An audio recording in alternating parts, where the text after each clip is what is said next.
Bom dia, meus irmãos, graça e paz. Nós estamos aqui nessa manhã para dar continuidade aos nossos estudos nos evangelhos. No domingo passado, nós concluímos a fase de apresentação inicial de como o movimento de Jesus transicionou para o movimento sem Jesus. E nós chegamos, então, ao cânon dos evangelhos com o professor Coriolano. Foram 4 domingos de muita discussão, mas também foram 4 domingos de muita produção. Nós pensamos muito, refletimos muito sobre essa perspectiva histórica do movimento de Jesus. Para nós, nesse mês, o que está posto é refletirmos sobre a família de Jesus em pelo menos 4 perspectivas diferentes. A família natural de Jesus, ou a família humana de Jesus, Jesus filho de Davi, ou filho de José. No próximo domingo, nós estaremos pensando sobre a perspectiva cultural e judaica de Jesus enquanto pertencente a um povo construído dentro de uma cultura para cumprir a expectativa do seu povo, inclusive acerca do seu advento. Depois nós vamos estudar a partir da leitura de João, do Evangelho de João, que juntamente com Marcos não trata dessa chegada de Jesus, né? Então, o Evangelho de Mateus e de Lucas contém a história do Natal. O Evangelho de Marcos, ele já começa com um Jesus grande. Então, ele não contém a história do Natal, mas ele contém a história de Jesus, filho de Davi. Porque Jesus é o filho de Davi, especificamente nesse Evangelho. João já traz uma perspectiva para nós de Jesus enquanto filho de Deus. E aí é nessa lição do dia 20 que nós estaremos tratando sobre esse viés. E através dos 4 evangelhos, nós estaremos então pensando sobre Jesus e os filhos de Deus, que é essa família ampliada de Jesus. Então, numa perspectiva natural hoje, Jesus, filho de José. Numa perspectiva histórico-cultural, Jesus, o filho de Davi. Numa perspectiva muito mais teológica, nós vamos trabalhar com a ideia de Jesus, filho de Deus. E numa perspectiva, acredito que ontológica, eu acho que é isso, né, irmão Eudaldo? Numa perspectiva ontológica da constituição do ser, nós vamos trabalhar Jesus e os filhos de Deus. E nessa manhã, então, eu quero convidar os irmãos a abrirem suas Bíblias. Vamos precisar fazer leituras grandes, não é? E a proposição do nosso coordenador da escola bíblica, o coordenador pedagógico, né, irmão Eudaldo, irmã Balbina, que participou das reuniões, Lívio, o professor coordenador pedagógico, disse que nós precisamos ler a Bíblia como ponto de partida e como ponto de chegada. Então, a escola bíblica dominical nos leva de volta para esse movimento de leitura da Bíblia em comunidade, ou leitura comunitária da Bíblia, não só explicando o texto, mas principalmente conhecendo de fato que texto é esse que nós estamos trabalhando. Então, para hoje, né, Dini, o nosso ponto de partida. Bota aí para a gente. Isso, volta. No nosso ponto de partida hoje, nós temos pelo menos a indicação de 5 textos. São textos grandes, mas nós vamos lê-los, não é? A gente vai começar em Mateus 1, de 18 a 25. Depois nós vamos ler Mateus 2, de 1 a 23. Depois nós vamos ler Lucas, de 1 a 80. Lucas 2, de 1 a 52. E vamos fugir aqui um pouco da regra da leitura exclusiva dos evangelhos, conceitualmente chamado evangelhos, porque nós precisamos ler o capítulo 12 de Apocalipse, pelo menos do verso 1 até o verso 17. Lembrando que é o Apocalipse de João, portanto, escrito pela mesma comunidade que escreveu o Evangelho de João. Por enquanto, eu estou me sentindo muito confortável, porque o nosso professor disse que eu posso transitar entre os 4 evangelhos. Quem não pode é Eudaldo, Lívio, Balbina, Rodrigo e Nilson. Ele mandou evitar o paralelismo, a intertextualidade, né, que é quase um... Eu nem sei como é possível você ler um texto sem fazer alusão ou referência a outros textos.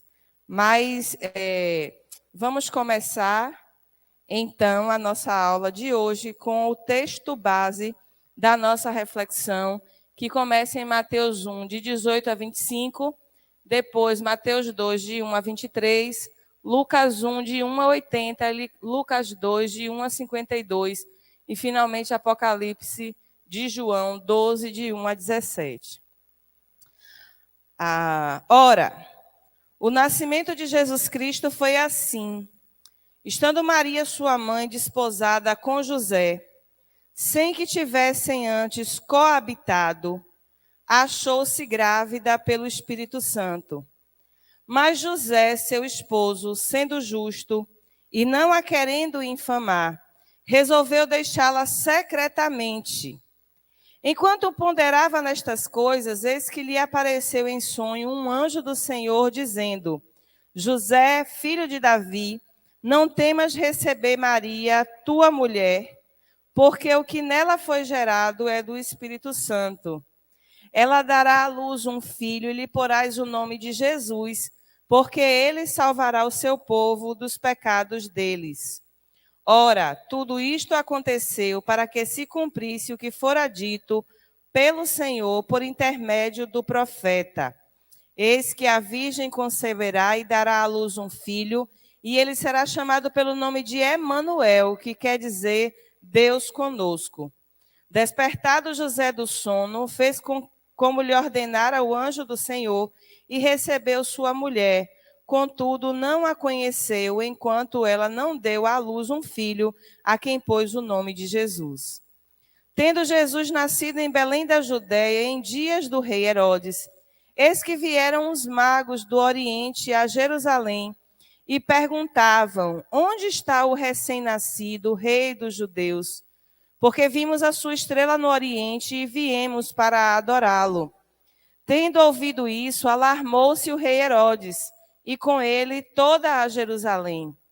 Então, convocando todos os principais sacerdotes e escribas do povo, indagava deles onde o Cristo deveria nascer. Em Belém da Judéia, responderam eles, porque assim está escrito por intermédio do profeta. E tu, Belém, terra de Judá, não és de modo algum a menor entre as principais de Judá, porque de ti sairá o guia que há de apacentar o meu povo Israel. Com isto, Herodes, tendo chamado secretamente os magos, inquiriu deles com precisão quanto ao tempo em que a estrela aparecera.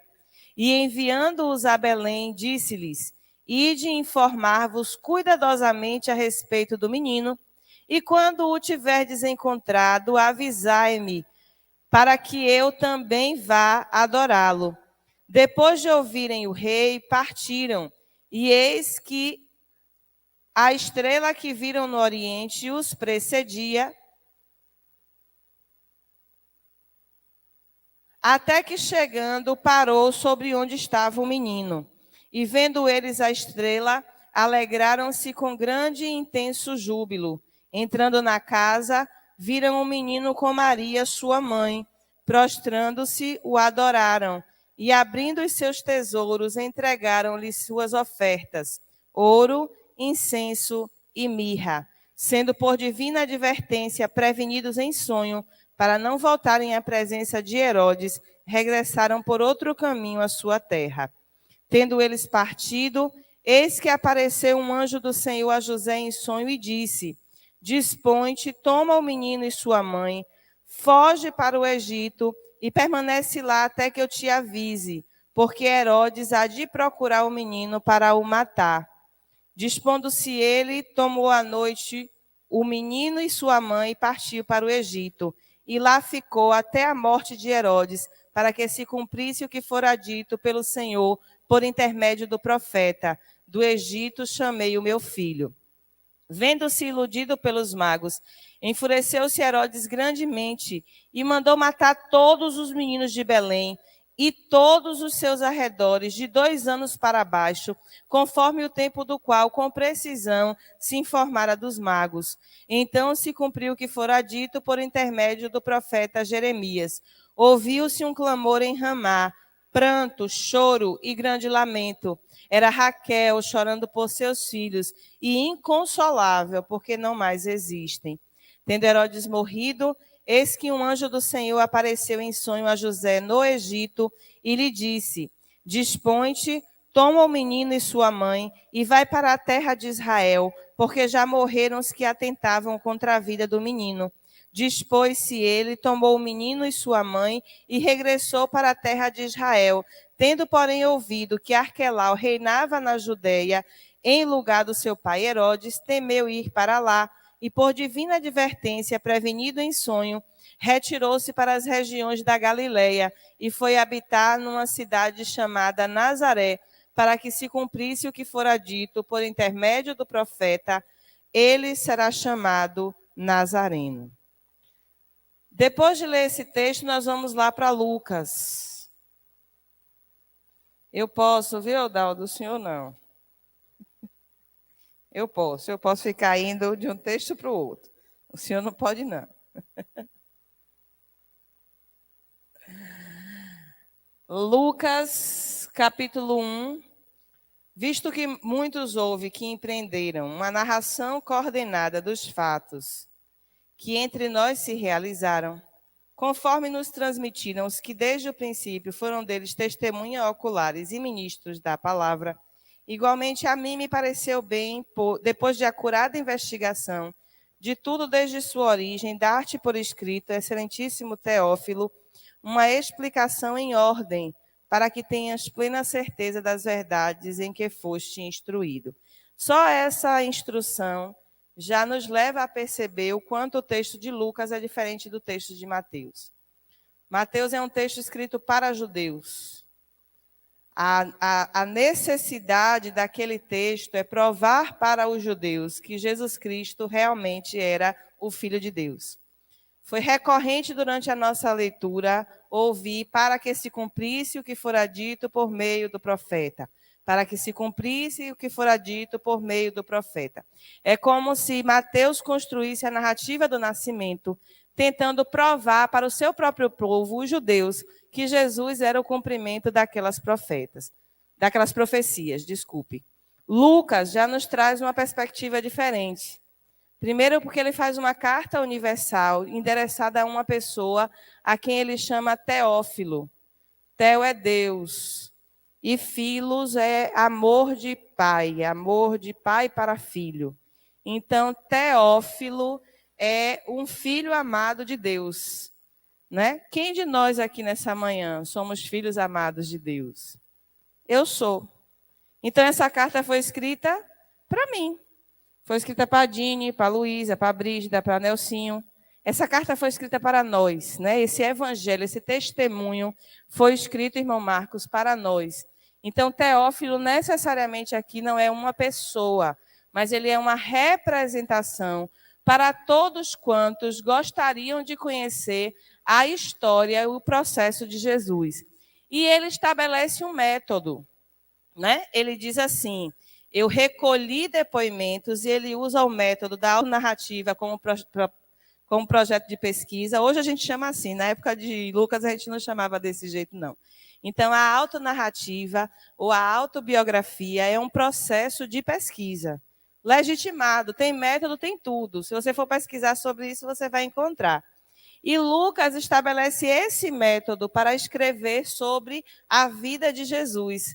Ele diz: eu ouvi narrativas de pessoas que viveram com ele, eu tentei ordenar os fatos cronologicamente, eu tentei dar uma ordem compreensível de como as coisas aconteceram, e eu também fui testemunha disso. Eu vivi esse tempo. Eu caminhei, eu olhei, eu vi esse homem passando entre nós. Então, a tentativa desse livro, que é escrito para o povo grego, né, para aqueles gregos que acessaram o evangelho, o movimento de Jesus Cristo, então ele já coloca numa perspectiva de que esse texto será universal, ele vai ser para qualquer pessoa, em qualquer tempo, de qualquer geração, para explicar, numa perspectiva helenística, como é que se deu o advento, a chegada desse Cristo de Deus entre nós. Nos dias de Herodes, rei da Judeia, olha como ele já começa diferente. Ao invés de, estando Maria grávida, apareceu em sonho a José. Quando o anjo aparece para José, o problema já está posto. Maria já está grávida. O que Lucas faz é tentar nos localizar no tempo. Que lugar foi esse? Quando foi que isso aconteceu? Nos dias de Herodes. Então, ele já dá um marco temporal para que a gente se localize nesse texto que nós estamos lendo. Então, nos dias de Herodes, rei da Judeia, houve um sacerdote chamado Zacarias, do turno de Abias. Sua mulher era das filhas de Arão e se chamava Isabel. Ambos eram justos diante de Deus, vivendo irrepreensivelmente em todos os preceitos e mandamentos do Senhor. E não tinham filhos, porque Isabel era estéril, sendo eles avançados em dias.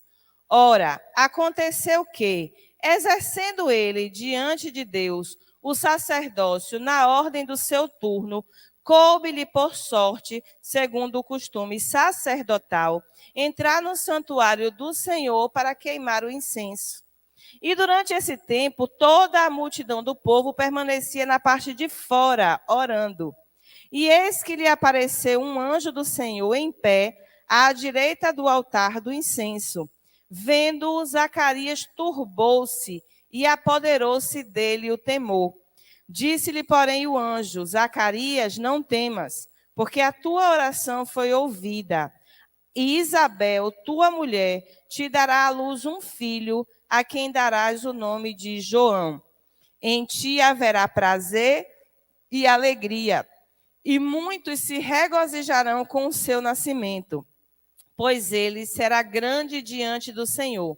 Não beberá vinho, nem bebida forte, e será cheio do Espírito Santo, já do ventre materno, e converterá muitos dos filhos de Israel ao Senhor, seu Deus, e irá diante do Senhor no espírito e poder de Elias, para converter o coração dos pais aos filhos, converter os desobedientes à prudência dos justos, e habilitar para o Senhor um povo preparado. Então perguntou Zacarias ao anjo: como eu saberei isto? Pois eu sou velho, minha mulher é avançada em dias. Respondeu-lhe o anjo: eu sou Gabriel, que assisto diante de Deus, e fui enviado para falar-te e trazer-te estas boas novas. Todavia ficarás mudo e não poderás falar até o dia em que estas coisas venham a realizar-se, porquanto não acreditaste nas minhas palavras, as quais a seu tempo se cumprirão. O povo estava esperando a Zacarias e admirava-se de que tanto se demorasse lá dentro do santuário. Mas saindo ele, não lhes podia falar. Então entenderam que tiveram uma visão no santuário. E expressava-se por acenos e permanecia mudo. E sucedeu que, terminados os dias de seu ministério, voltou para casa.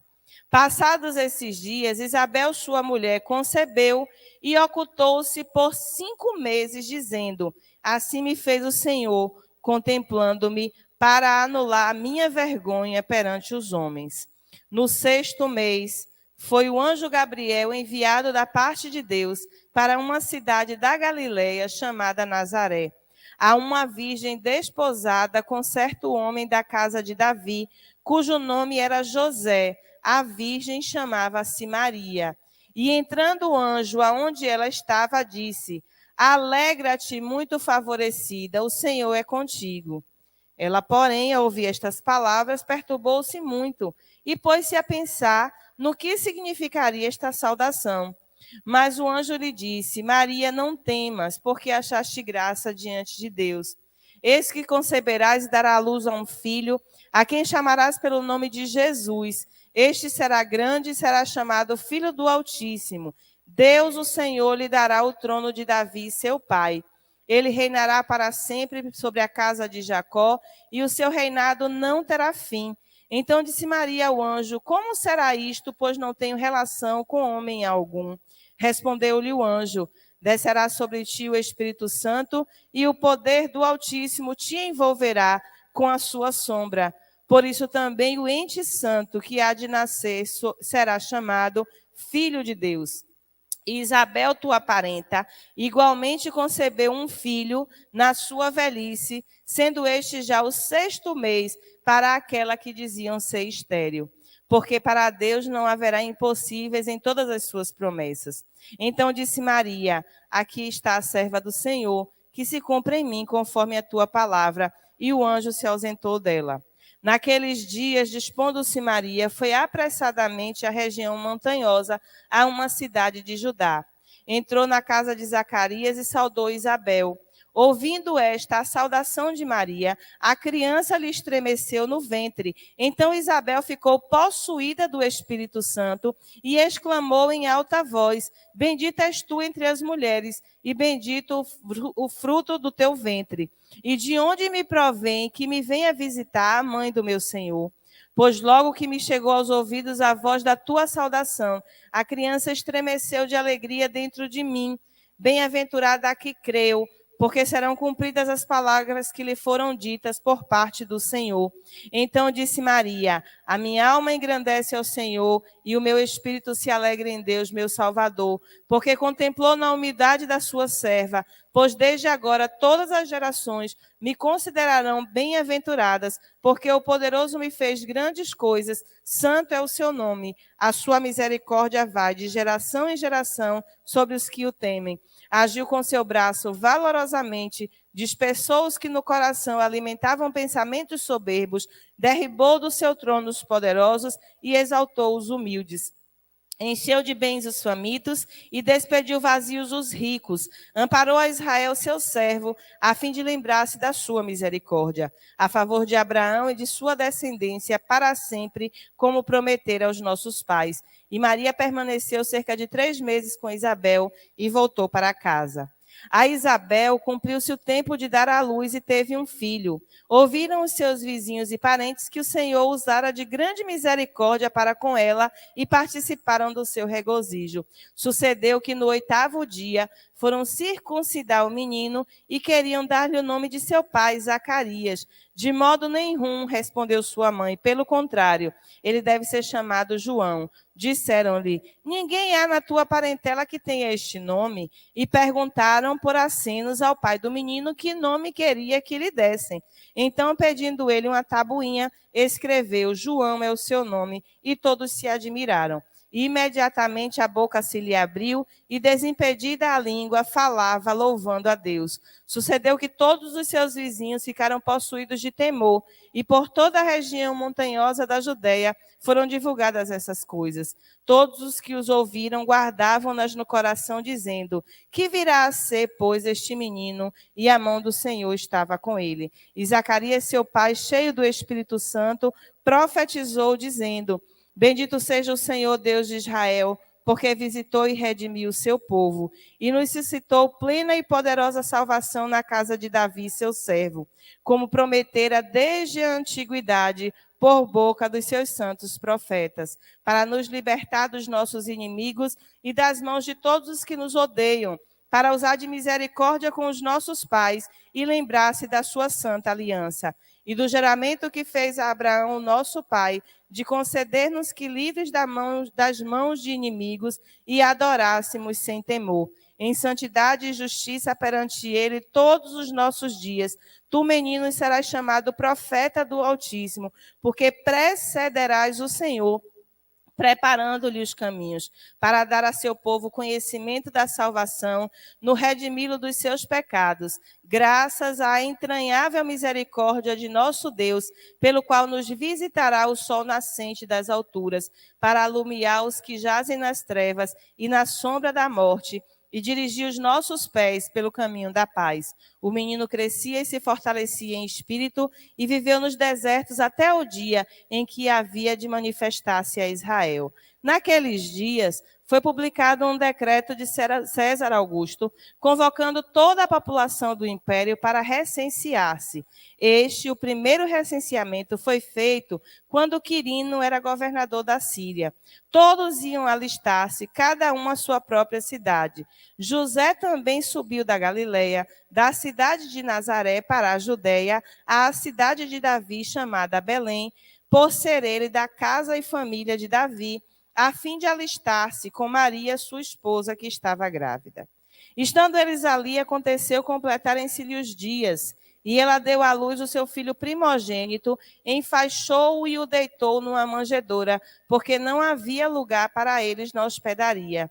Havia naquela mesma região pastores que estavam no campo e guardavam o seu rebanho durante as vigílias da noite.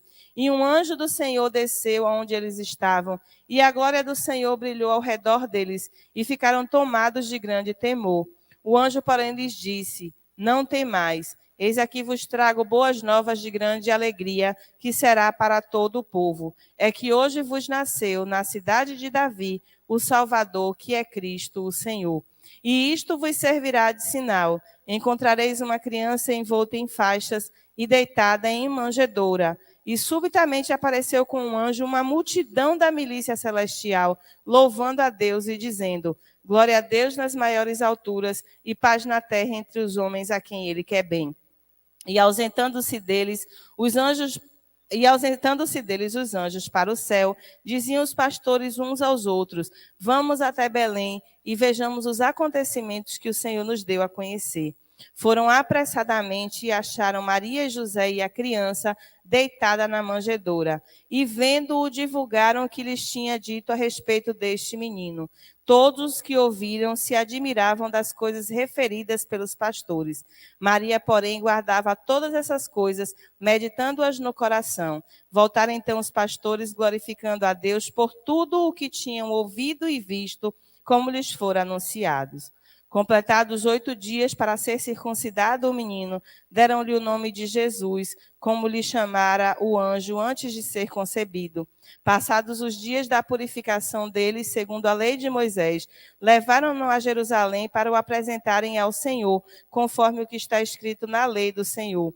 Todo primogênito ao Senhor será consagrado, e para oferecer um sacrifício, segundo o que está escrito na referida lei, um par de rolas ou 2 pombinhos. Para os pobres, viu? Coloca uma observação aí. A lei diz que é um par de rolas ou 2 pombinhos para os pobres, porque os mais abastados levariam um novilho novo. Um boi, né? Que é mais caro. Havia em Jerusalém um homem chamado Simeão, homem este justo e piedoso, que esperava a consolação de Israel. E o Espírito Santo estava sobre ele. Revelara-lhe o Espírito Santo que não passaria pela morte antes de ver o Cristo do Senhor. Movido pelo Espírito, foi ao templo. E quando os pais trouxeram o menino Jesus para fazerem com ele o que a lei ordenava, Simeão o tomou nos braços e louvou a Deus, dizendo: agora, Senhor, podes despedir em paz o teu servo segundo a tua palavra, porque os meus olhos já viram a tua salvação, a qual preparastes antes de todos os povos, luz para a revelação aos gentios e para a glória do teu povo de Israel. E estavam o pai e a mãe do menino admirados do que deles se dizia. Simeão os abençoou e disse a Maria, mãe do menino: eis que este menino está destinado tanto para a ruína como para o levantamento de muitos em Israel, e para ser alvo de contradição. Também uma espada traspassará a sua própria alma, para que se manifestassem os pensamentos de muitos corações. Havia uma profetisa chamada Ana, filha de Fanuel, da tribo de Aser. avançada em idades, que vivera com seu marido 7 anos desde que se casara, e que era viúva de 84 anos. Esta não deixava o templo, mas adorava noite e dia em jejuns e orações. E chegando naquela hora, dava graças a Deus e falava a respeito do menino a todos os que esperavam a redenção de Jerusalém. Cumpridas todas as ordenanças, segundo a lei do Senhor, voltaram para a Galiléia, para a sua cidade de Nazaré. Crescia o menino e se fortalecia, enchendo-se de sabedoria, e a graça de Deus estava sobre ele. Ora, anualmente iam seus pais a Jerusalém para a festa da Páscoa. Quando ele atingiu os 12 anos, subiram a Jerusalém, segundo o costume da festa. Terminados os dias da festa, ao regressarem, permaneceu o menino Jesus em Jerusalém, sem que seus pais o soubessem. Pensando, porém, estar ele entre os companheiros de viagem, foram caminho de um dia e então passaram a procurá-lo entre os parentes e os conhecidos. E não o tendo encontrado, voltaram a Jerusalém à sua procura. 3 dias depois o acharam no templo, assentado no meio dos doutores, ouvindo-os e interrogando-os. E todos os que o ouviam, muito se admiravam da sua inteligência e das suas respostas. Logo que seus pais o viram, ficaram maravilhados. E sua mãe lhe disse: Filho, por que fizeste assim conosco? Teu pai e eu, aflitos, estamos à tua procura. Ele lhes respondeu: Por que me procuráveis? Não sabias que me cumpria estar na casa de meu pai? Não compreenderam, porém, as palavras que lhes dissera. E desceu com eles para Nazaré, e era-lhes submisso. Sua mãe, porém, guardava todas essas coisas no coração, e crescia Jesus em sabedoria, estatura e graça diante de Deus e dos homens. E o texto de Apocalipse 12, que vai nos dizer o seguinte. E vou começar, viu, Dini? Viu-se grande sinal no céu, a saber, Apocalipse 12, tá? Viu-se grande sinal no céu, a saber, uma mulher vestida do sol, com a lua debaixo dos pés e uma coroa de 12 estrelas na cabeça, que, achando-se grávida, grita com as dores de parto, sofrendo tormentos para dar à luz. Viu-se também outro sinal no céu, e eis um dragão grande, vermelho, com 7 cabeças, 10 chifres, e nas cabeças 7 diademas. A sua cauda arrastava a terça parte das estrelas do céu, os quais lançou para a terra, e o dragão se deteve em frente da mulher que estava para dar à luz, a fim de lhe devorar o filho quando nascesse. Nasceu-lhe, pois, um filho, varão, que há de reger todas as nações com cetro de ferro. E o seu filho foi arrebatado para Deus até ao seu trono. A mulher, porém, fugiu para o deserto, onde lhe havia Deus preparado lugar, para que nele a sustentem durante 1260 dias. Houve peleja no céu. Miguel e os seus anjos pelejaram contra o dragão.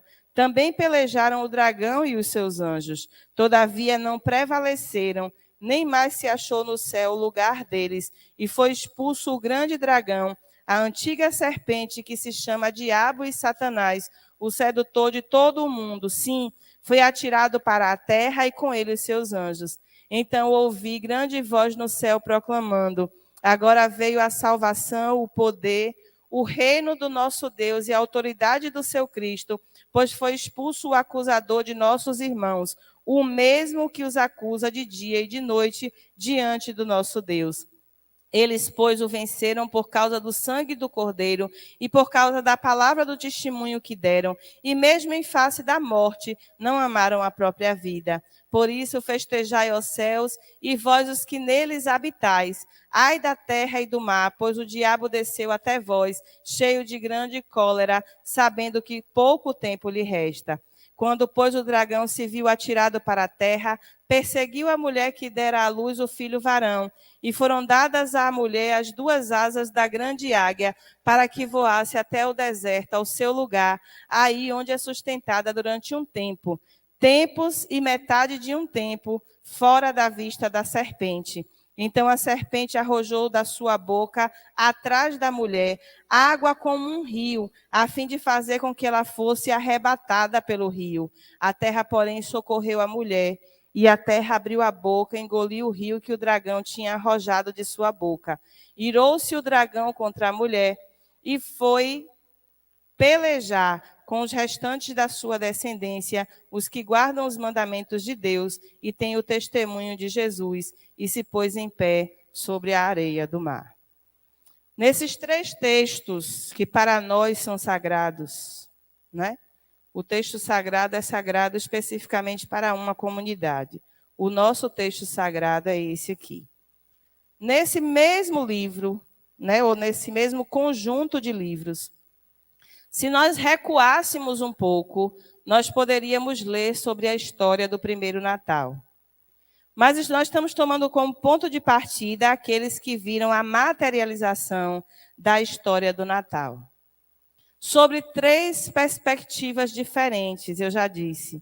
A primeira, a de Mateus, que tem como objetivo provar à sua comunidade, a comunidade de judeus, que Jesus é de fato o Messias que eles esperavam desde a conversa que os profetas tinham tido com Israel.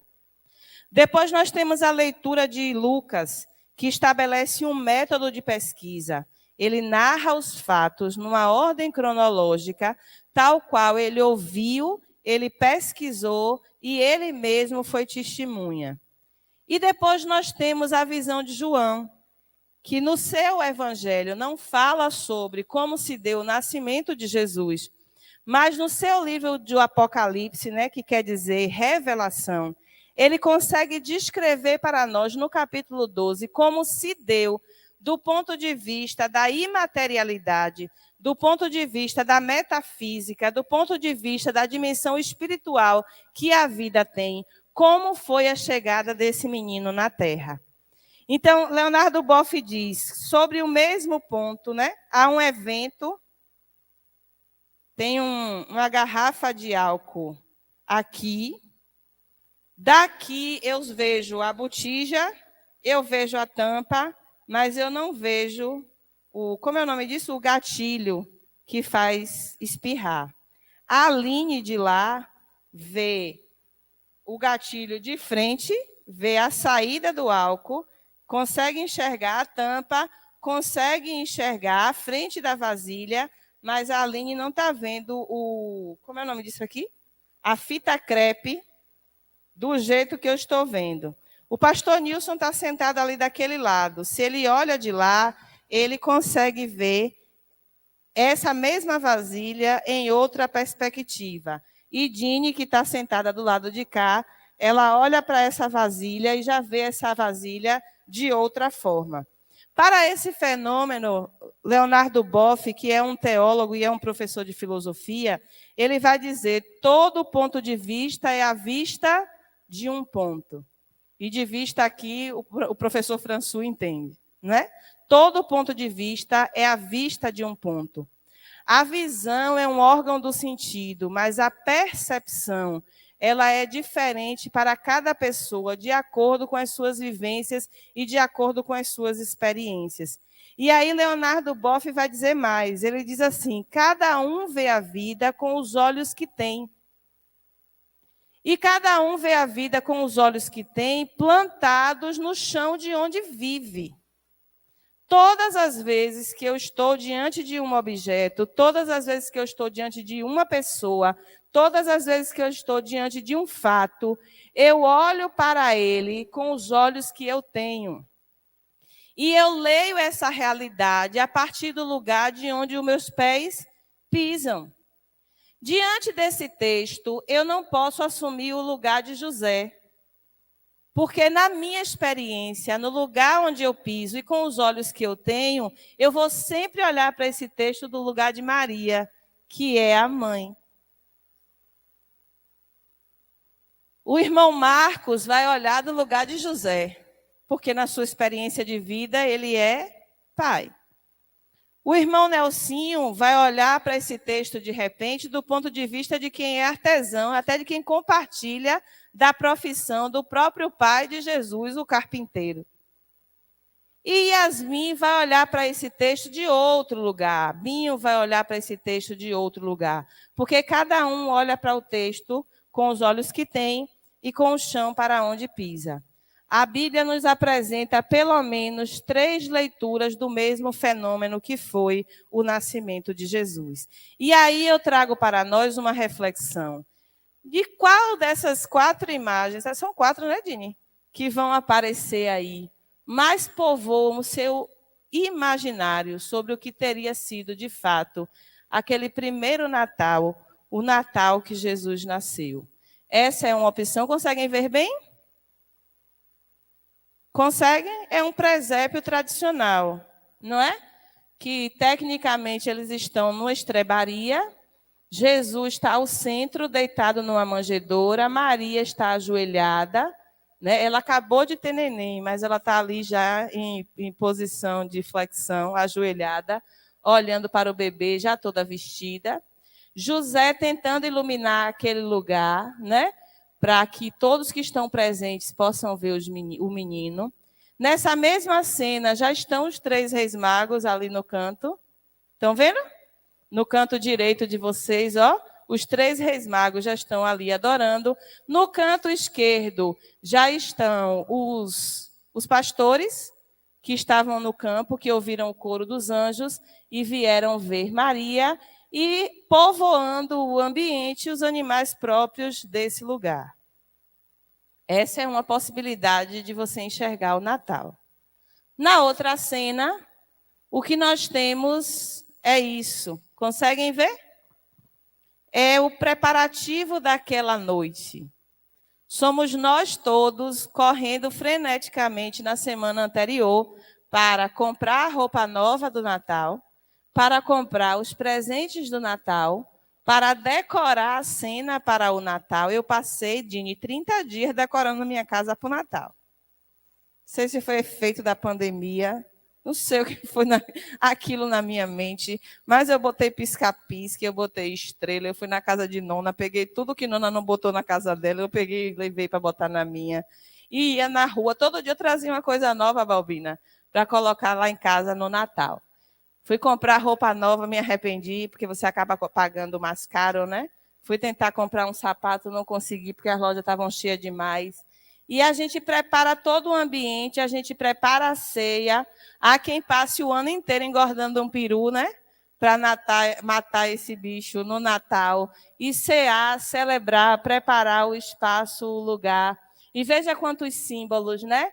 Presentes, velas, árvore, pinheirinho e as cores específicas para a comemoração desse dia. Essa é a outra possibilidade da gente ver o Natal.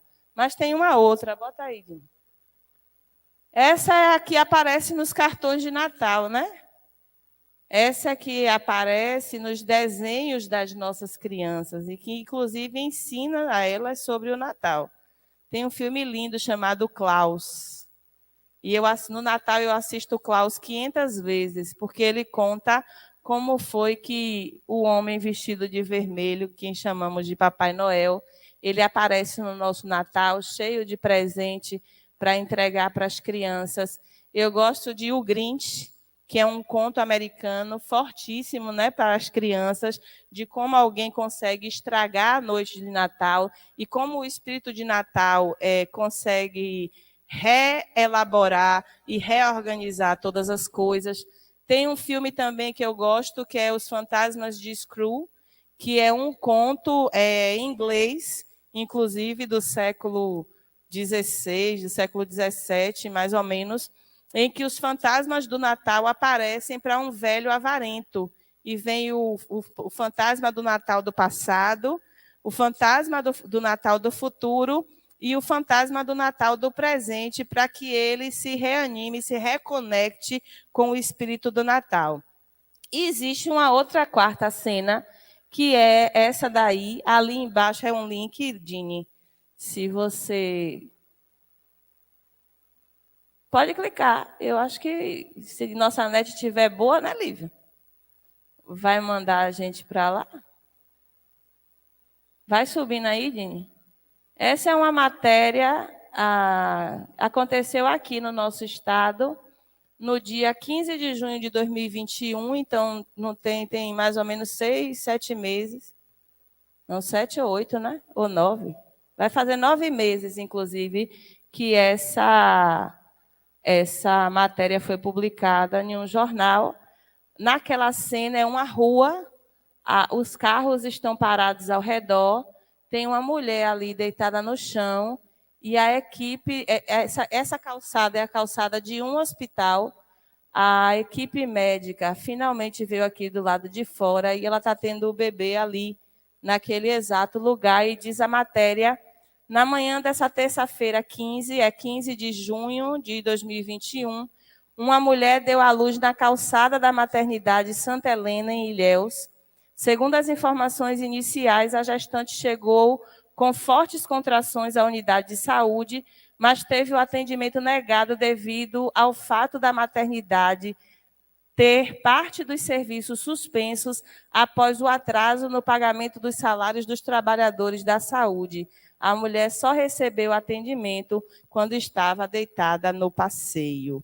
E você me pergunta, Yuri, por que você imagina que uma cena como essa poderia nos fazer pensar, refletir ou lembrar do que teria sido a primeira noite do Natal? São 4 possibilidades de pensar na noite do Natal, mas nós vamos seguir com aquelas que nós vamos tentar extrair do que nós acabamos de ler no texto sagrado. Vamos lá, Dini? Isso. Natal significa nascimento, né? Por isso, taxa de natalidade, taxa de mortalidade para a morte, taxas de natalidade para o nascimento. Natal não é uma festa, mas Natal, natalício, natalidade, Natália, são nomes que nos remetem ao processo de nascimento.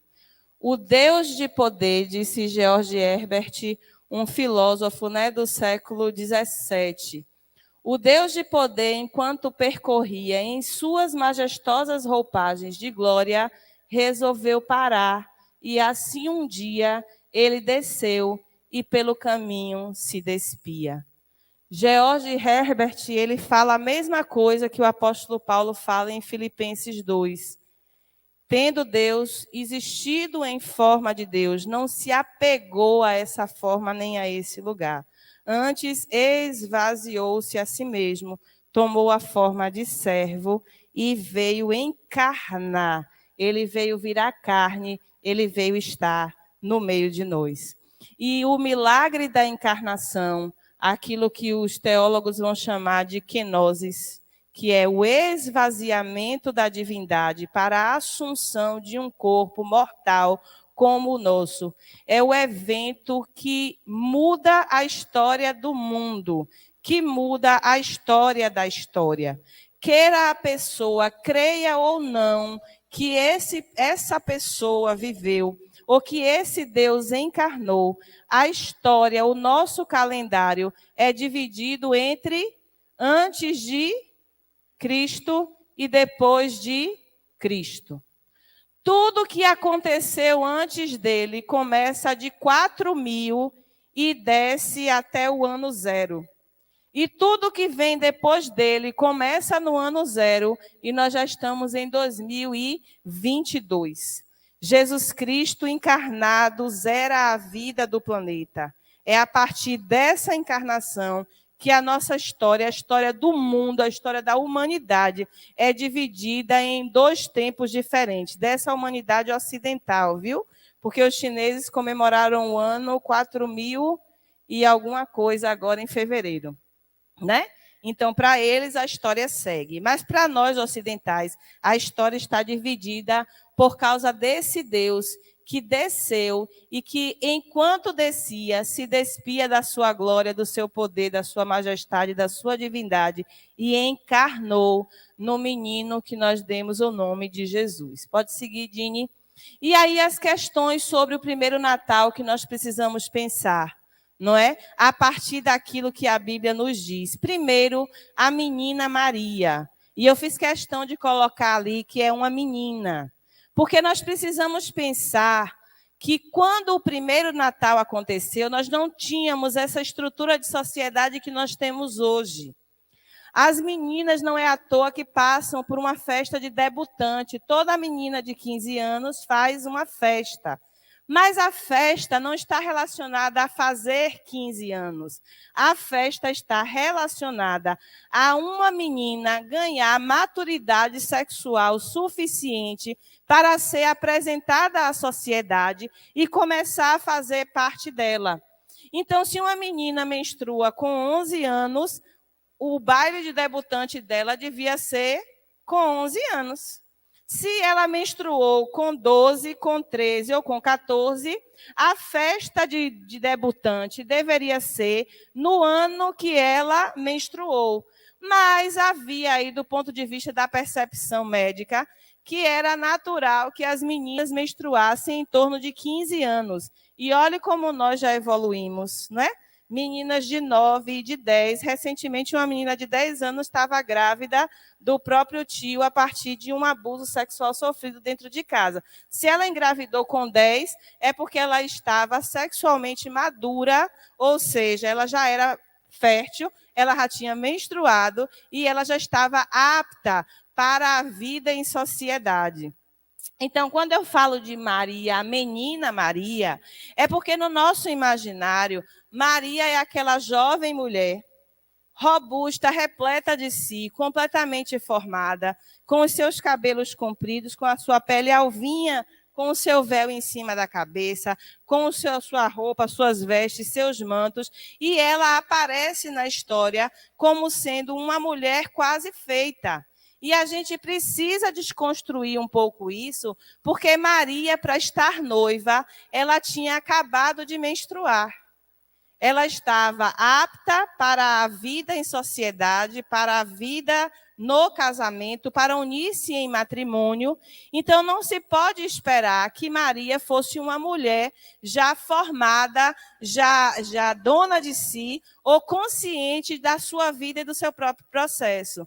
Maria é essa menina que tinha acabado de menstruar, que já estava prometida a José, e José não tinha ainda tido conjunção carnal com Maria, justamente por causa da tradição.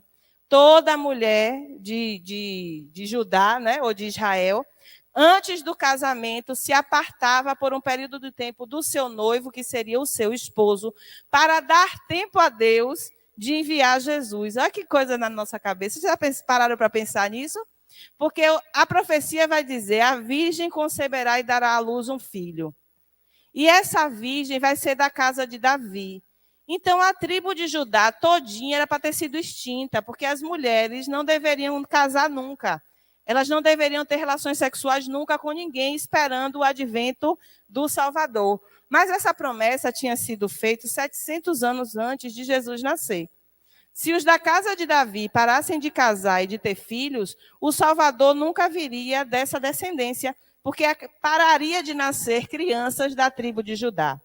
E aí, então, eles estabelecem um prazo para Deus ordenar seus planos. Nós, humanos, nos sentimos tão poderosos que paramos um tempo para dizer a Deus qual é o tempo dele. Ó, a menina menstruou. Eu vou dar ao Senhor 30 dias para decidir se é ela a virgem ou não. Porque depois de 30 dias, ela vai casar e ela vai dar à luz os filhos e vai ter a sua própria família e vai seguir com a sua vida.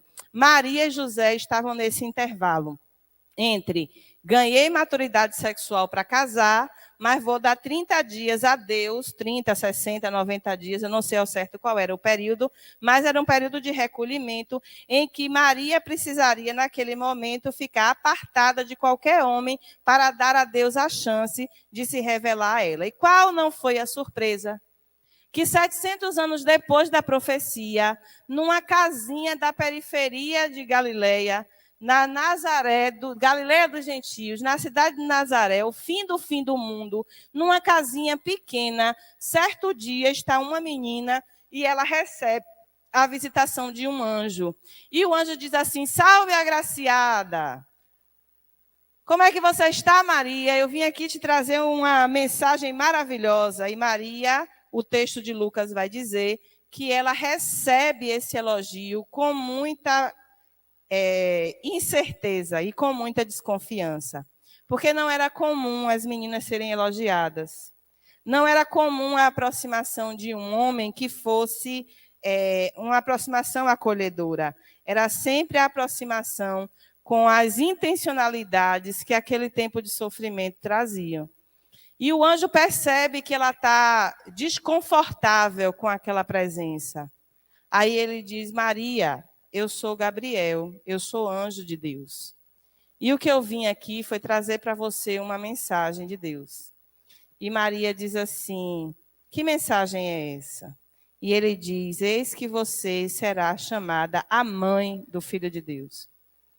E Maria, mesmo sendo essa menininha aí, ó, tão despreparada para a vida, ela tem noções claras de moralidade e de valores. A primeira pergunta que ela faz assim, ó, olha o comprometimento moral que você está me envolvendo. Eu sou uma jovem, eu sou noiva, tenho um homem esperando por mim. Eu tenho uma satisfação a dar à minha comunidade, porque todo mundo está de olho em mim. E eu vou ficar grávida como? Como é que você quer que eu fique grávida se eu não tive relação sexual com homem nenhum e nem estou disposta a ter relações sexuais com um homem que eu não conheço? Aí o anjo faz uma explicação. Descerá sobre ti o Espírito Santo, o poder do Altíssimo te envolverá. Então, assim, você não vai precisar moralmente se rebaixar, Maria. Deus vai dar um jeito de você conceber.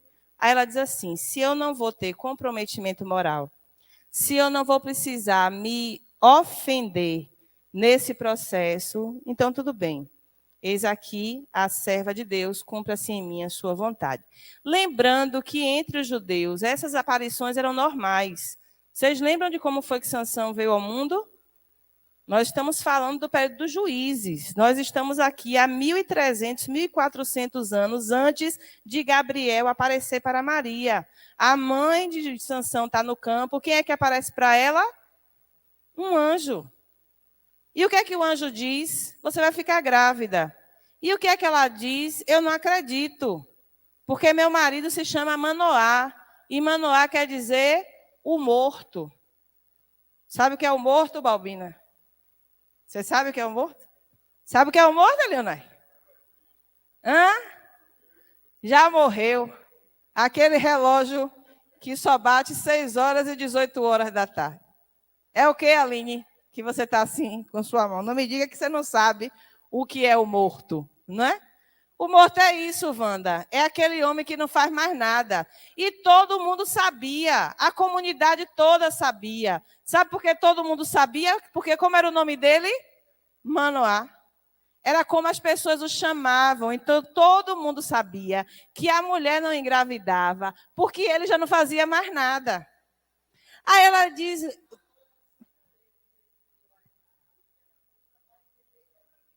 Não é? Mas ela não é viúva, não. Porque depois ela diz assim, ela volta para casa e diz, eu estou com um problema sério. O anjo disse que eu vou engravidar. E eu entendo que eu não devo engravidar de outro homem, então deve ser de você. Aí ele diz assim para ela, mas como é que eu vou fazer alguma coisa se eu já estou morto há muito tempo? Aí ela volta para o campo e pede que o anjo volte, porque se o anjo falar com ele, ele vai acreditar que ele ainda pode fazer alguma coisa. E é o que ela faz. Ela traz o anjo 2, 3 vezes. Devia ser um anjo bem bonito, porque todo dia ela chamava ele para voltar de novo. E Sansão vem e nasce dessa forma miraculosa. Então, para os judeus, para o hebreu, não é difícil compreender que um anjo apareça. Então, Lucas coloca isso na sua narrativa justamente porque era da cultura do povo essa aparição dos anjos. Veja, Zacarias entra no templo, quando sai de lá de dentro, ele sai mudo. O que é que ele fala para as pessoas? Nada, né, Binho? Ele está mudo. Mas o que é que as pessoas entendem? Que quando ele estava lá dentro, ele viu um anjo, porque está no senso comum, faz parte da cultura daquele povo acreditar que as pessoas têm epifanias, que elas veem a manifestação da glória. E Maria, então, tabula essa conversa com esse anjo.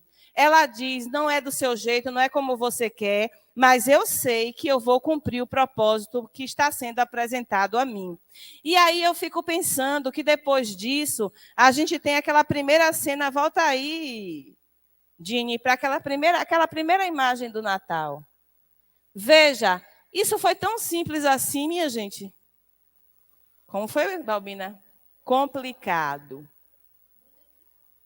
Muito complicado. Nós estamos em 2022. Nós estamos falando aí pelo menos de um ano 3 ou 4 antes de Cristo. Uma menina da comunidade, de repente, aparece grávida. Quem acredita que foi Deus que engravidou ela? A profecia já tinha sido feita há mais de 700 anos. E nunca ninguém engravidou dizendo que foi de Deus. Por que Maria seria? Por que Maria, tão simples, tão pobre, daquela comunidade, ia aparecer grávida de repente? Isso é simples assim? Não é, tanto não é que Mateus começa da conversa com José, mas Lucas começa do nascimento de João Batista. Sabe o que é que Lucas está dizendo? Ele está querendo normatizar aquela situação. Quando ele diz assim, para Deus não há nada que seja impossível, ele não está querendo dizer para nós, para Deus não há nada que seja impossível. Está dizendo assim, diante da sua incredulidade, diante das desconfianças e das maldades que você está lançando sobre a vida de Maria, acredite que Deus pode fazer, inclusive, uma virgem aparecer grávida. Sabe por quê? Porque Isabel já era avançada de idade. Isabel também não tinha filhos. Mas o marido dela, aí ele dá o currículo do marido dela. Ele era da tribo de Levi, ele era da casa de Azé, ele estava servindo no templo, ele era um homem importante.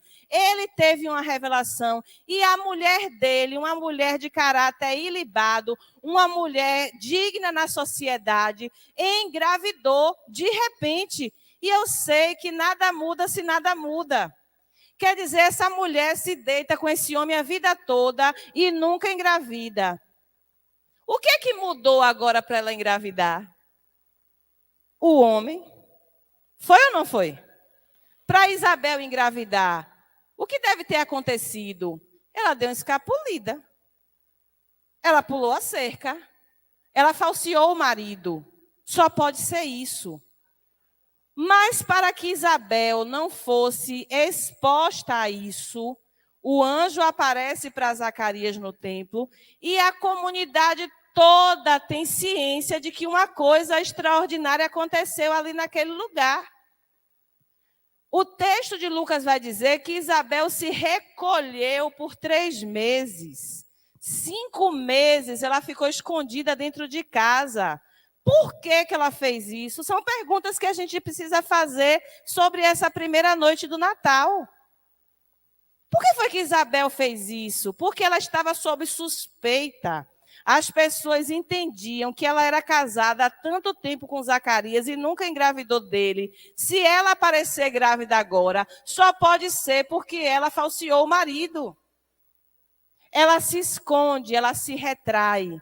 E sabe o que acontece com Zacarias? Zacarias fica mudo e vai para casa. Terminou seu turno e vai para casa.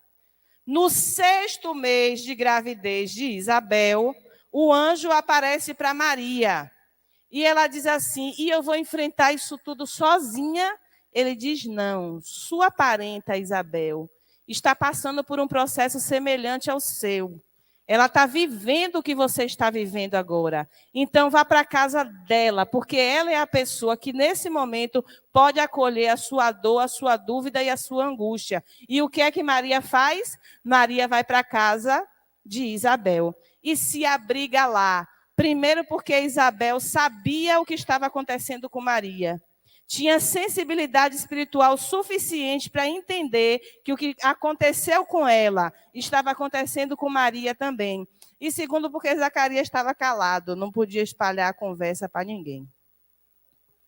Ela estava segura, ela estava protegida naquele lugar. Esse é o drama da menina Maria. Se nós, como sociedade hoje, e como comunidade de fé, não sabemos lidar com as meninas que engravidam na adolescência, imaginem no tempo de Jesus. O outro personagem, a outra questão sobre o primeiro Natal é a questão de José, minha gente. Nós estamos vivendo numa sociedade patriarcal ainda hoje. Imagine nos tempos de José. E a Bíblia vai construir todo um imaginário acerca de quem é esse homem. Ele vai dizer, e José sendo justo e sendo um homem bom e não querendo colocar má fama em Maria, ele intentou deixá-la secretamente. Ele estava doído de todos os lados. Ele estava ferido com aquele processo. Ele estava ouvindo Pablo todos os dias. Não é Pablo que canta as músicas do homem traído? Eu acho que ele ouvia um sertanejo todo dia. Todo dia ele botava um Leandro e Leonardo, um Chitãozinho Chororó, um negócio assim. E chorava, Eudaldo, chorava e chorava. Por que aquela mulher fez isso comigo? Eu empenhei meu nome, eu empenhei minha honra, eu me dispus a aceitá-la do jeito que ela é. E quando eu menos espero, como é que está Maria? Grávida. E ele faz a conta. Ele diz, eu nunca deitei com essa criatura, só pode ser filho de outro. E ela está querendo pegar esse filho e empurrar para mim. Mas a relação entre eles, né, era tão respeitosa que ele preferiu assumir o drama para ele. Ele vai dizer assim, eu saio da cidade e deixo ela. E ao invés das pessoas acharem que Maria é uma mulher de vida fácil, ao invés deles colocarem a culpa da gravidez somente em Maria, se eu sumir da cidade, eles vão entender que fui eu que fiz mal a ela, não é assim que se chamava antigamente? Fui eu que fiz mal a ela e não tive o caráter de ficar para assumir esse filho. Eu fui embora e larguei ela com essa criança. E eu vou deixá-la em uma situação menos desfavorável do que se eu for para público e dizer, ó, ela está grávida e deve ser de outro, porque eu nunca fiz sexo com essa menina. E tenho como provar, não é? Porque ele vai dizer assim, quem vai valer mais, a voz dele ou a voz dela nessa sociedade? Era a palavra de um contra o outro, ia prevalecer a palavra dele. Ele ia dizer, eu nunca fiz sexo com ela, e é verdade? E ela ia dizer o quê? Esse filho é dele? Não tinha como. Então, ele entra em sofrimento, mas mesmo em sofrimento, o dilema de José é, como é que eu posso resolver essa situação da melhor forma possível, sem deixá-la tão vulnerável e sem eu mesmo ser desonrado na minha própria terra? Minha gente, eu estou aqui nesse momento diante da sociedade, carregando uma galha que eu não sei nem como sustentar. A verdade era essa. E aí, mais uma vez, a gente precisa da intervenção divina. Um anjo aparece a José e em sonho diz, não temas. Por que o anjo diz não temas em receber Maria? Porque ele estava cheio de medo, de dor, de sofrimento e de angústia. E é desse lugar, desse encontro, que a gente amplia o drama do Natal, porque a gente passa a pensar agora na comunidade ao redor. Era uma comunidade boa? Não. Era uma comunidade fácil? Não. Todo mundo tinha problemas, inclusive morais. Agora, quando uma situação acontece, todo mundo vira santo. Todo mundo fica muito bom, todo mundo vira Deus. E estando José fazendo parte desse plano agora, que foi instruído em sonho, qual é a decisão que ele toma? Não é? Eu vou assumir essa mulher. E eu vou fazer parte desse plano de redenção. E eu vou protegê-la dessa comunidade que está ao nosso redor. E aí a gente, então, tem 3 personagens extremamente importantes para o primeiro Natal. Zacarias, e eu já falei sobre ele aqui, é ele quem tem a primeira experiência com o anjo. É ele o primeiro a saber que a história, do ponto de vista da eternidade, vai ser alterada. Isabel é a primeira pessoa a reconhecer que Jesus Cristo é Senhor e Salvador. Lembram quando Maria chega na casa dela? Ao invés de ela dizer, saia daqui, porque eu não quero gente como você dentro da minha casa. Sabe o que é que Isabel fala? Quem sou eu para que a mãe do meu Senhor venha me visitar? Porque quando você entrou e me saudou, a criança que estava no meu ventre pulou, se alegrou dentro de mim, e eu sinto que o que há em você é maior do que o que eu estou vivendo. E aparece então esse outro personagem que é João Batista, que é primo de Jesus, mas é aquele a quem Bonhoeffer vai chamar de aquele que precede a doutrina das penúltimas coisas. E todos os textos depois vão falar dele, inclusive Marcos começa com João Batista. E aí eles começam então a viver um drama social. Porque quem já foi do exército, como o pastor Nilson, sabe que quando o senhor foi se alistar, pastor Nilson, o senhor foi com quem? Pronto. Pastor Dácio serviu? Ou foi logo para a reserva? Como é que chama a reserva? Eu esqueci. Isso. Mas sua mãe te levou, pastor, para se... Seu pai foi com o senhor? Não, o senhor foi como? Pronto. Binho já alistou, Binho? A Aline foi te levar? Piau te levou na porta? Você foi como? Mesmo mais antigos, né? No tempo de Françu também se alistava. Serviu, mas o senhor ficou no excesso de contingente. Arrimo de família.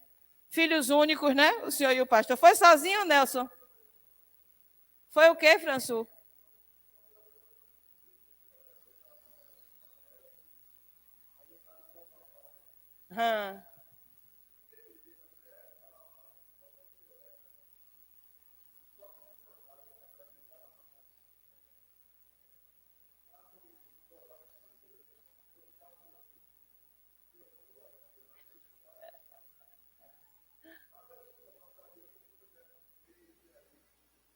Ficou dispensado do serviço.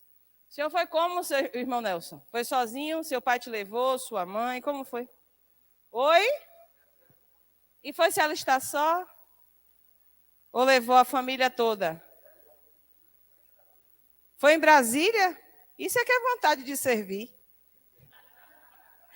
Irmão Marcos, quem te levou para se alistar? Foi só?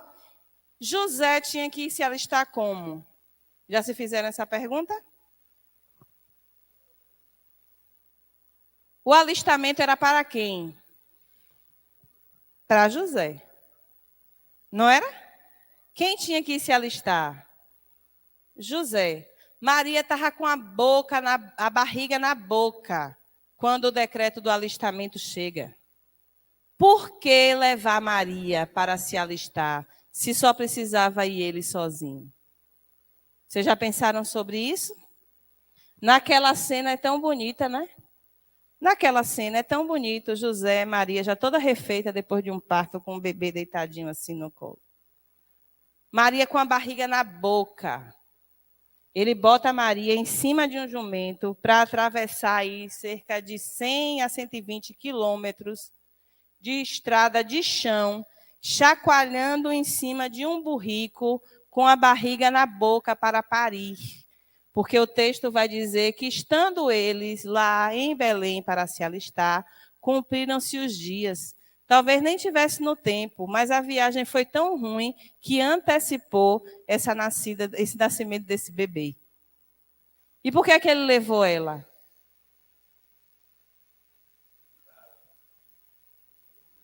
Por causa disso, ó, desse drama social. Quem ia ajudar Maria? A mãe dele? Que era quem deveria, né? Porque uma mulher na sociedade oriental, quando casa, ela passa a fazer parte da família do marido. A família de Maria não podia estar com ela e deveria estar profundamente envergonhada daquela menina. Então, vergonha Maria já tinha dado à família. Quem deveria assisti-la naquele momento de trazer à luz um filho deveria ser a família de José. Vocês acham mesmo que a mãe de José ia ajudar Maria a parir? A sogra coral de Maria, igual a minha sogra coral. Veja que na sociedade ocidental também, viu? Eu casei, eu faço parte, irmão François, da família do meu marido, com todos os sobrenomes, herdei tudo, os ônus e os bônus. Da família nem dela, nem dele. Ele não confiava deixar a mulher dele com a mãe e as irmãs para cuidarem dela. Sabe o que foi que ele fez? Ai, Maria, eu tenho que ir. E o que está em jogo é a minha vida, a sua vida e a vida do Filho de Deus. Então eu, como sou esse homem justo e temente, mesmo com todo o sacrifício do caminho, é melhor eu levar você do que deixar você aqui. As chances que a gente tem desse neném nascer e nascer bem, estando nós dois juntos, envolvidos nesse plano de Deus, são maiores do que eu deixar você aqui e deixarem você morrer no parto, ou matarem meu filho no parto, porque também era um costume entre os hebreus. Lembram que os bebês lá no Egito nasciam e as parteiras quebravam o pescoço para matar os meninos? Então, moralmente, isso era possível. Então, para garantir a sua segurança, a minha segurança e a segurança desse bebê, que é o Filho de Deus, eu vou levar você comigo para a gente se alistar. A outra coisa que a gente precisa entender é que Maria e José chegam a Belém e o menino nasce aonde? Ele nasce numa estrebaria. Eu não sei porquê, nas nossas historinhas de Natal, inclusive as que a gente representa aqui, Maria e José vai de porta em porta das estalagens pedindo um lugar, né? E as meninas varrem e dizem assim, já está cheia, a cidade já está cheia, a pousada já está cheia, não há lugar. Onde é que a gente leu isso nessa história? Nesse texto que nós lemos hoje, não lemos o texto todo? Onde é que eu encontro indícios de que José e Maria tentaram se hospedar numa hotelaria, num hotel ou numa estalagem, né, como chamavam naquele tempo? Onde é que eu leio isso aqui? E que Maria e José não acessaram a estalagem porque não tinha lugar. Em canto nenhum. Porque estando em Belém, José e Maria eram pessoas em situação de rua. Eles foram para lá, objetivamente, para fazer o danado do alistamento e voltar para casa. Não havia recurso suficiente para uma família como a de José e Maria ficar em uma estalagem. Embora eles fossem de Belém, não havia parentes que pudessem recebê-los dentro de casa, até porque parente nenhum quer um homem chegando com a mulher com a barriga na boca de um filho que não é dele. Eu não consigo entender, nem consigo localizar nesses textos todos que nós lemos, essa romantização da ideia de que Jesus nasceu numa estrebaria porque as estalagens estavam cheias. E é preciso refletir sobre isso, porque a gente romantizou a história do Natal, a gente gourmetizou a história do Natal. A história do Natal é dramática. Ao invés da gente tocar esses sininhos, acender essas luzes e colocar essas musiquinhas bonitas para tocar, então é Natal e o que você fez, o ano termina e nasce outra vez. Nós devíamos refletir todos os anos sobre a dramaticidade desse momento. Maria e José são pessoas em situação de rua em Belém. Chega às dores do parto. Qual é o lugar mais confortável que Maria achou para dar à luz ao seu primeiro filho? Uma estrebaria. Para a Luísa, que não é do meu tempo, nem do tempo de François, Luísa, estrebaria é um coxo. É um lugar onde você guarda os animais. É um chiqueiro, é um puleiro, é um galinheiro. Não é? Diga, irmão Nelson.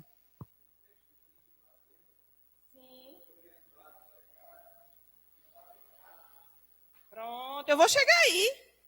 Eu vou chegar nesse lugar, daquela imagem bonitinha que a gente viu ali. Então, aqui, só para fechar esse pensamento do drama social, ele leva a mulher, porque era arriscado deixar ela com a família dele, e o bebê não nasce na estrebaria, porque a rede hoteleira de Belém estava cheia, não. Nasce porque a rua é o lugar que eles têm para ficar. Depois a gente tem a vulnerabilidade de um bebê. Vocês entendem o que é isso, minha gente? Eu me assusto com isso, sabe, Eudaldo? Eu me assusto. Porque eu já fiquei grávida 3 vezes. E diz a literatura que até os 90 dias, por isso que é uma superstição e não dizer que está grávida até os 3 meses.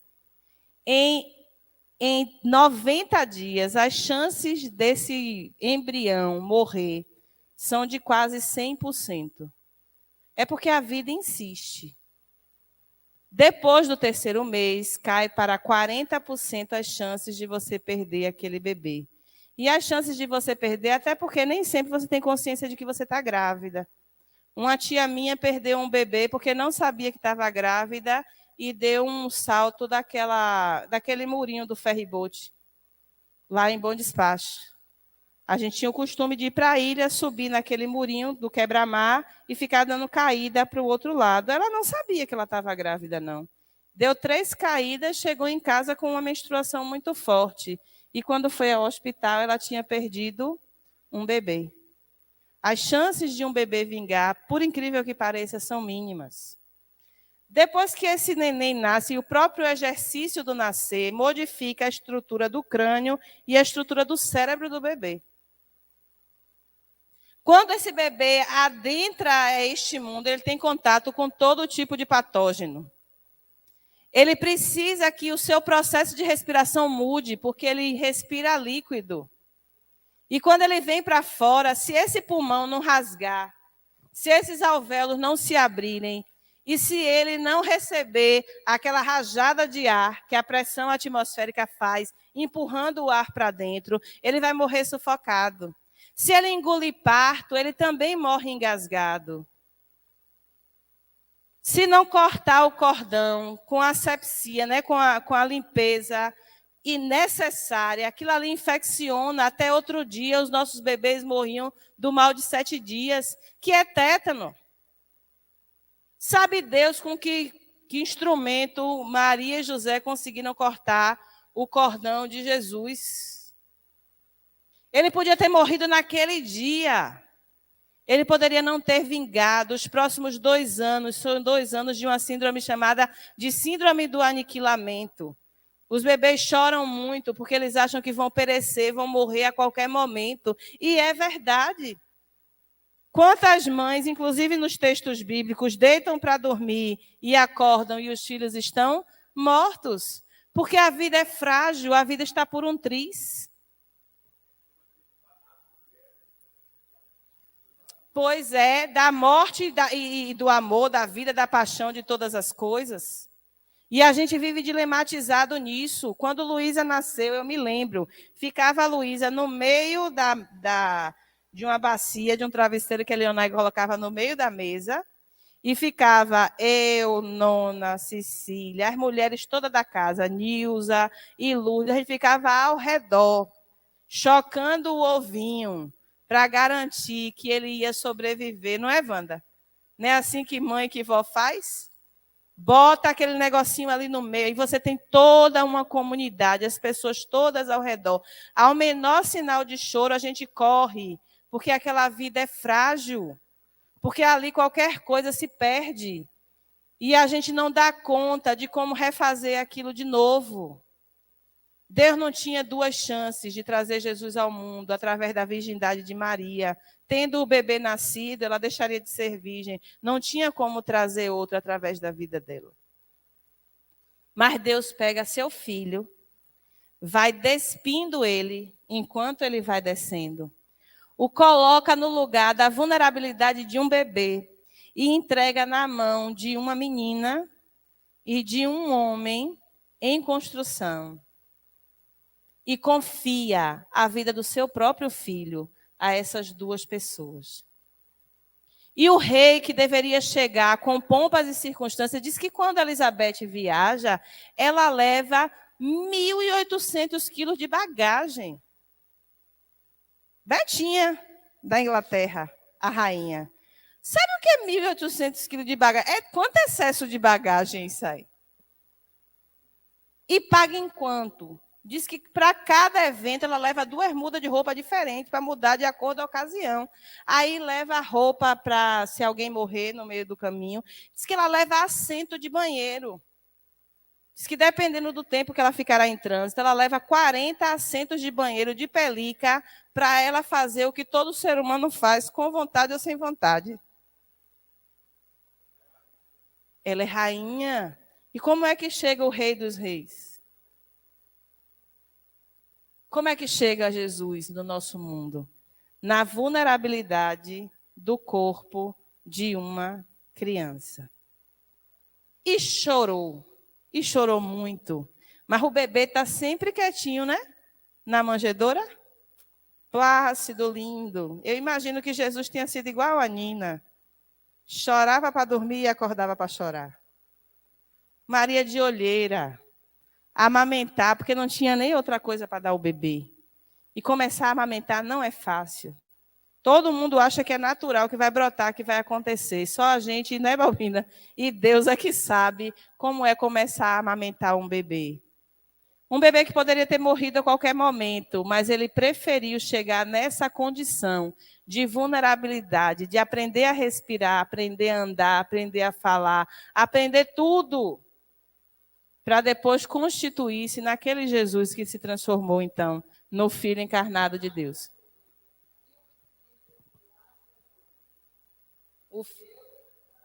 Sim, sim, sim. Como é que esse bebê se alimenta? Você não pode dar mamadeira, porque ele vai engasgar a qualquer momento. Você tem que dar mama de que jeito? Como é que ele vai aprender o movimento de sugar, se ele nasce com essa condição? E com quantas condições Jesus nasceu? Com cólica, com diarreia, com prisão de ventre? Com aquele choro inexplicável? E aí que o avô defende logo, né? Quando a Nina chorava, ele fez 1 milhão de pesquisas para me dizer que nos primeiros 30 dias a criança chora o mês todo porque ela sente muitas dores. Não é manha, não é dengo, não é nada. Né? O avô vem logo para cima da mãe e diz assim, deixa a menina chorar, lide com esse choro, fique mesmo sem dormir, porque nos primeiros 30 dias... É brincadeira? Foi isso que eu ouvi. Mas Nina tinha avô. Jesus não. Embora a tradição diga que São Joaquim era o avô de Jesus e Dona Ana, né? Mas eu leio essa história todinha e não encontro essa rede de apoio para Maria e José, que eu, graças a Deus, tive e tenho, e se Deus me permitir, terei por muito tempo. Sou privilegiada. Sou mesmo. Sou mesmo. Só para vocês terem ideia, quando eu passei no concurso de Camaçari, eu estava nos dias de ter Luísa. Aí cheguei em casa, né? E conversei com a nona e disse assim, nona, não vou assumir esse concurso, não, porque eu já era concursada do Estado. Minha filha acabou de nascer e eu já vou ficar 60 horas fora de casa. Sabe o que ela me disse? A neta é minha, me dê uma lata de nã e minha neta, que um concurso não se joga pela janela. Desse dia para cá, Luísa já tem 17 anos. Nunca soltou minha mão. Eu tenho rede de apoio. Maria e José não tinha nenhum. Então, a vulnerabilidade do bebê, e olha quem são as primeiras pessoas que vão conhecer o Rei Jesus, os pastores. Lá naquela cena eles estão, né? Lá no cantinho, você consegue voltar para lá, Dini? Aí, olha eles aqui, ó, os magos empoderados. Está vendo, irmão Nelson, onde é que os magos estão? Totalmente fora de contexto, porque não é isso que o texto diz. O texto fala de Maria, fala de José, fala dos bichinhos, fala do menino Jesus e os pastores escondidinhos ali no canto. Sabe por que eles ganham lugar de segundo plano? Porque eles são a escória da sociedade. Sabe qual foi a rede de apoio que Maria e José teve quando o menino nasceu? Esses pastores que já estavam bêbados e dormindo de noite no relento, tomando conta de ovelha. Eles são a classe de trabalhadores mais desprivilegiada de quando Jesus nasceu. Mas acontece que a revelação do nascimento se dá para aqueles que mais precisam. E eles também fazem parte de um cenário miraculoso. Já beberam tanto, já estão no relento há tanto tempo e estão aqui deitados, que eu nem sei se o que eu estou vendo mesmo. Mas eis que um anjo aparece para eles e diz: eis que vos trago novas de grande alegria, que será para todo o povo. É que hoje vos nasceu na cidade de Davi o Salvador, que é Cristo Senhor. Em seguida, um coro de anjos aparece. Glórias a Deus nas maiores alturas e paz na terra aos homens a quem o Senhor quer bem. E eles pensam assim, alguma coisa estranha está acontecendo. Vamos voltar lá para Belém, vamos ver o que é que está acontecendo. E são os primeiros seguidores de Jesus a chegarem nesse lugar. Bora lá, Dini? Eu já estou aqui, olha, Vanusa. Eu estou contando da hora que você chegou, viu? Nem me deu uma hora. Ih, tá danado. A próxima eu vou fazer melhor. É porque tem muita... Os primeiros seguidores de Jesus Cristo aparecem 8 dias depois. Veja, Maria segue de Nazaré para Belém, 8 dias depois, né? Antes de completar, antes de o parto deixar de descer. Né? Porque a gente ainda tem o tempo que o parto desce e, como diz na tradição, a dona do corpo volta para o lugar. Antes disso, Maria já estava chacoalhando em cima de um jumento para voltar para casa parida e com um menino no braço. Sabe por quê? Porque com 8 dias ela se apresentou em Jerusalém com esse menino para cumprir o rito da propiciação, né? De fazer, então, ali a circuncisão do menino e de oferecer o sacrifício, que eu disse para vocês que poderia ter sido um novilho, se José e Maria fossem ricos. Mas como eles eram pobres, muito pobres, levaram 2 rolinhas e 2 pombinhos, e aí chegam lá e encontram os 2 primeiros seguidores de Jesus, Simeão e Ana, que passaram a vida inteira esperando que esse menino chegasse. Depois disso, aí sim, né, irmão Nelson? De acordo com o texto, a gente recebe, então, a visita dos magos do Oriente. José e Maria já não estavam mais lá na estrebaria com o menino envolto em faixas. Quem encontra Maria com o menino envolto em faixas são os pastores. Quando os reis magos chegam, o menino já está em casa. Ele já está com os seus pais. E eles chegam para cá porque eles veem as tradições que Daniel tinha deixado lá no Império da Babilônia. Há muitos anos eles procuram esse sinal no céu. Então eles veem uma estrela e eles entendem que há alguma coisa diferente acontecendo na história e que eles precisam encontrar esse Deus de Daniel. Lembram depois que Daniel sai da cova dos leões, o que é que Dario manda fazer? Que a partir de hoje todos temam e tremam diante do Deus de Daniel. Daniel, quando estava na corte, inspirou a todos, dizendo que, de acordo com as profecias do seu povo, um Messias chegaria, e é por isso que os reis magos saem do Oriente para encontrar com esse menino. Posterior a isso, Herodes começa, então, a perseguição e morte das crianças. E aí diz que, avisados em sonhos, José e Maria deveriam fugir para o Egito. Primeiro, porque o Egito tem uma relação firme e próxima com a história de Israel. E segundo, porque quando você vai se esconder em um lugar, você precisa ir para um lugar onde você passe despercebido. Aquele presépio de Natal, com aquele menino branquinho daquele jeito, como é que esconde aquele menino no Egito? Vocês já pararam para pensar sobre isso? Se o menino é tão branquinho daquele jeito, como é que eu escondo esse menino no Egito? Eu não tinha como esconder. As pessoas que estão andando na rua, todas têm um biotipo, um fenotipo. Aí tem um branquinho passando no meio da rua, que só pode ser quem? Jesus. Só pode ser o menino que Herodes quer matar. Por que ele vai para o Egito? Porque, fenotipicamente, Jesus se identificava com a aparência daquele povo. Porque lá naquele lugar seria fácil de escondê-lo. e porque a história nos diz que Jesus deveria sair também do lugar onde todo o seu povo saiu do cativeiro para a liberdade. Eles retornam para Nazaré e eles vão de novo para o lugar onde Jesus ficou 12 anos mais ou menos afastado, 2 anos mais ou menos afastado. Quando acaba a mortandade das crianças, eles voltam para a sua cidade natal. E aí, depois disso, onde é que nós vamos encontrar a história de Jesus? Jesus já está com 12 anos e no templo. No meio dos doutores, Lucas diz isso para a gente no final do capítulo 2.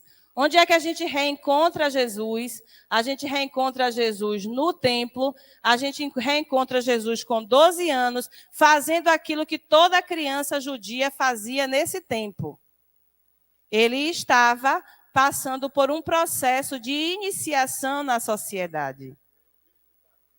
De acordo com e lendo o texto de Isaías, discutindo com os doutores e com os mestres da lei. Então, há um apagamento da vida de Jesus de 0 a 12 anos. A gente só sabe do 8 dias de nascido. A gente sabe que ele foi para o Egito, a gente sabe que ele voltou. E aí a gente reencontra Jesus com 12 anos no templo, cumprindo um processo de passagem entre a infância e o preparo para a vida adulta, porque esse termo adolescente é muito recente, ele é novo, esse tempo humano, a adolescência é muito novo. Na época de Jesus só tinha criança e adulto. Só esses tinham valor na sociedade. A criança, porque era a perspectiva de manutenção daquele povo. Nós vamos continuar existindo porque nós temos crianças. Depois o idoso, o velho, o adulto. Por quê? Porque ele guarda a sabedoria, a história e a tradição do povo. E aí o que é que acontece? A gente, entre 0 e 12 anos, a gente não sabe nada sobre a vida de Jesus. E não há que saber mesmo, porque não se sabia também da vida de nenhum outro judeu. Porque eles faziam o que todos os outros faziam. Eles estudavam a lei, decoravam a lei, para aos 12 anos ele chegar lá e recitar a lei diante dos doutores, e então, assim, ser iniciado na sociedade. Depois disso, a gente tem 18 anos de elisão da vida de Jesus. Dos 12 ao 30, o que foi que Jesus fez? O que todo jovem galileu faria. Há um pouco investimento na vida da juventude, porque tudo que você oferta a ela, ela desperdiça. Então, Luísa começou um ano calçando 34. Ao final daquele mesmo ano, Luísa calçava 38. Sabe quantos tênis eu perdi, Aline? O 34, que eu tinha comprado em janeiro para começar a escola. Perdi o 35, o 36 e o 37. 4 tênis para chegar no 38. Sabe o que é isso? A juventude desperdiçando todos os nossos recursos. Esse processo de crescimento, de adaptação ao mundo, de conhecimento de mundo, esse processo formativo de que adulto eu vou me tornar, é um processo que não é registrado. A busca da identidade, a busca da sua formação, do seu lugar no mundo, não é? De qual é a minha missão, qual é a minha vocação, qual é o meu lugar no mundo, é esse tempo aí, ó, de 12 a 30 anos. A adolescência e juventude em Israel durava bastante tempo, né? De 12 a 30. Né? São 18 anos aí para você encontrar o seu caminho. Então, são 18 anos de elisão até que a gente encontra Jesus nas bodas de Caná. E por que é que eu trouxe o texto das bodas de Caná? Eu não vou ler não, mas os irmãos vão ler. Por quê? Porque esse texto marca o início do ministério público de Jesus. E a família natural de Jesus, ela é fundamental para que esse momento aconteça. Quem provoca o milagre? Quem é? É a mãe. É a mãe que diz, meu filho, o tempo do descanso acabou. Quando você nasceu, Simeão me disse que uma espada traspassaria sua alma. Por revelação, eu sabia que você seria aquele que levantaria muitos e derrubaria muitos em Israel. A vida está muito boa para você. A gente conseguiu te trazer até aqui com toda a normalidade do mundo. Mas a partir de agora, eu, como sua mãe, estou lhe dizendo que está na hora de você começar a vida. Eles estão numa festa, o vinho acaba E as famílias que estão ali reunidas são famílias amigas e parece que Maria é bem amiga da casa. Porque ela vê o constrangimento das pessoas e vai até ele e diz assim, meu filho, acabou o vinho. E ele diz assim, mulher, ô mãe, pelo amor de Deus. E o que eu tenho a ver com isso? Sabe o que é que Maria faz? Vira de costa, chama os garçons e diz assim, está vendo aquele menino ali? Aquele menino é meu. Vá lá e o que ele mandar ele fazer, você faça. Aí ele disse, não tem jeito não é minha mãe que está mandando. Veja a importância da família natural. Jesus, filho de José. E Maria diz então, vá lá, e o que ele mandar fazer, faça. Aí ele disse, então traz aquelas talhas ali, tudo de água mesmo, né? Já estou aqui, manhã tá mandando, né? Assim, Balbina. O Bete chama de manhã, até manhã e painho, né?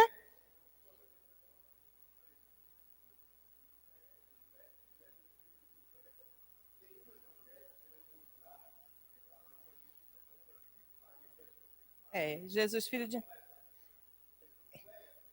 E que não é sem propósito. Não é que não é sem propósito. E a gente até discute sobre isso daqui a pouco, rapidinho. Então, o que é que acontece? A presença fundamental de Maria, a mãe, para determinar o início do nascimento de Jesus. Segura aí que eu vou discutir isso aí, viu? Se vamos deixar. Passa. Então, em humilde contraste, a visita de Deus à Terra aconteceu num abrigo para animais. De fato, o acontecimento que dividiu a história e o calendário em duas partes talvez tenha tido mais testemunha animais que humanas. E tão silenciosamente o dom foi dado. Mas as poucas testemunhas oculares da noite de Natal não viram nada disso que nós estamos vendo naquelas imagens. Eles viram uma criancinha lutando para usar os pulmões que estavam novos em folha. Essa atmosfera miraculosa desse Natal limpo, higienizado, gourmetizado, sofisticado, romantizado, fomos nós que construímos. Aquela primeira noite foi decisiva para a história da minha vida. E se você me perguntar, e para você, Yuri, qual é a imagem que você mais gosta do Natal? Eu gosto dessa. Tirando os apetrechos ali, né, de esplendor e de glória, você tem uma Maria cansada da viagem e do exercício de parir, deitada no chão de uma estrebaria. E você tem um José, homem simples, comum, mas cheio de honra e dignidade, segurando não o Filho de Deus, mas segurando o seu próprio filho nos braços. E essa cena muda radicalmente a história da nossa vida. Era uma menina parida, um jovem inseguro e um bebê vulnerável que alterou a história da humanidade. E esse, então, seria o nosso estudo nessa manhã sobre Jesus, filho de José e Maria. Vamos pegar o gancho de Eudaldo. Por que é que Jesus é filho de Maria, não é filho de José? Embora haja referências no texto sobre ele ser o filho do carpinteiro, não é? Era comum naquela época as corporações de ofício. Então, você nascia... a casa do ferreiro e o espeto precisava de ser de ferro. Porque você nascia numa família de comerciantes, o seu destino era ser comerciante. Você nascia numa família de sapateiros, o seu destino era ser sapateiro. Você nascia numa família de carpinteiros, o seu destino era ser carpinteiro, o ofício do pai. Mas, intencionalmente, na escolha do texto, não é? E nos desdobramentos das teologias construídas a partir disso, por que é que Jesus não é filho de José? Primeiro, porque é uma leitura muito rasa de que, naturalmente, Jesus não era filho de José, visto que Maria havia sido engravidada por um processo de inseminação espiritual, não é inseminação artificial, não. Inseminação espiritual. Então, geneticamente, não havia ligação entre José e Maria, mas o filho da casa de Davi era José. E Jesus é reconhecido como da casa de Davi por causa da parentalidade do pai José com essa família, com essa tribo, com esse lugar. E o segundo é porque nós vivíamos numa sociedade patriarcal. Esse texto é extremamente patriarcal, mas no Ocidente nós temos uma ligação direta com a figura da mulher, desse lugar da mãe. E em determinado momento da história, a igreja provoca a invenção de Maria enquanto santa, virgem e imaculada. Na ausência desse arquétipo feminino, dessa deusa mãe, e as culturas todas ao redor tinham as suas deusas. Mas no monoteísmo hebreu, nós só temos um Deus, Deus forte, Deus de guerra, Deus de batalha, Deus poderoso. Sente-se falta na construção teológica dessa figura feminina. E aí a igreja muda o seu credo, e Maria deixa de ser a mãe de Jesus, e Maria passa a ser chamada a mãe de Deus. E isso faz toda a diferença para o nosso conjunto de crenças.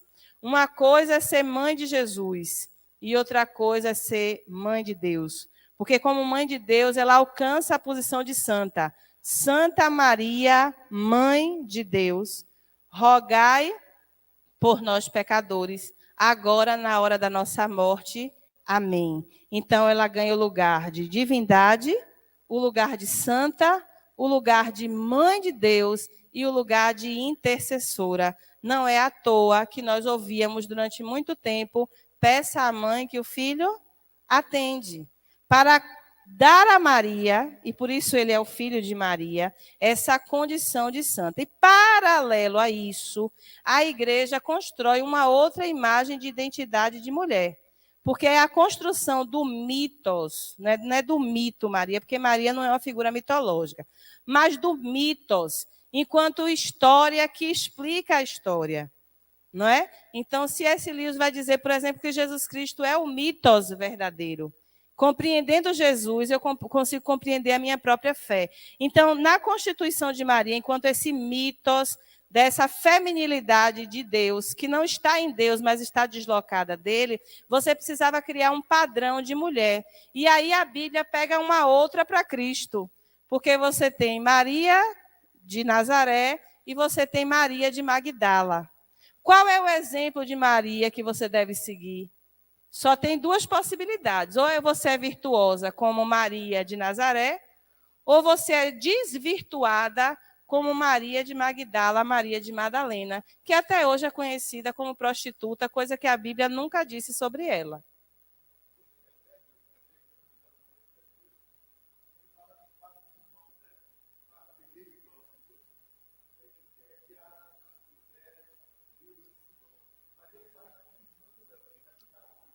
Jesus tinha irmãos e irmãs, e as irmãs não são pronunciadas, não é? Mas os homens sim. A igreja católica cria o imaginário.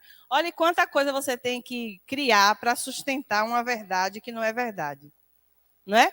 Então, assim, no latim, filho é chamado de nipote, né? E a gente traduziu isso para a nossa língua como parente. Linha com entrelaçamento biológico entre um e outro.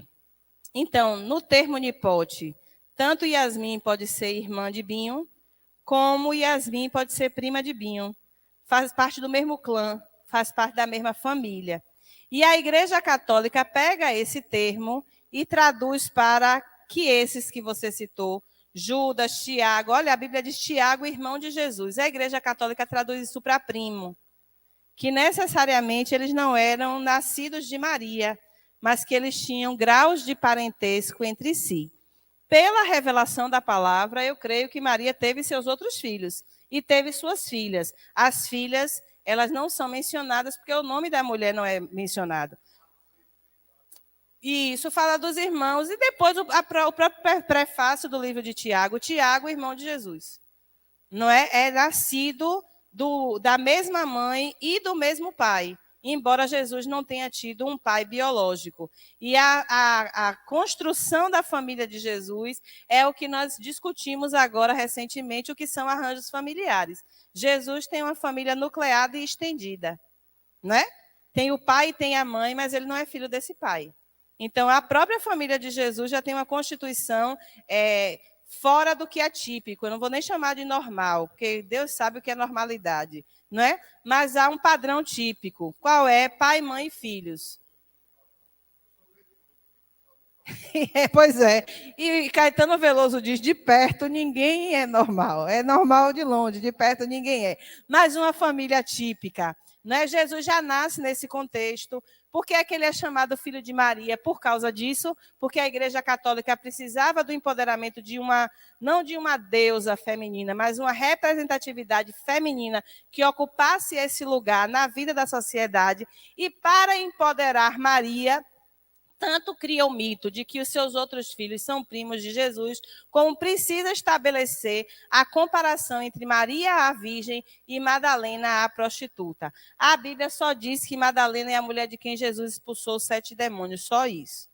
E aí desconstrói Maria Madalena, talvez a principal discípula de Jesus, que na relação com Jesus ocupava o mesmo status de João, nessa relação, nessa convivência, nessa caminhada, junto com Susana, com Joana, com outras mulheres que também não são protagonizadas nessas cartas que nós temos escritas nesses evangelhos, não é? Mas a igreja precisou construir essa imagem de que o exemplo de virtude é Maria, a Virgem. E a mulher que você não deve ser é a Maria de Magdala, a Maria Madalena, que é prostituta desde quando foi escrito o texto até os dias de hoje, sendo que não há nenhuma comprovação histórica de que ela tenha passado por esse processo.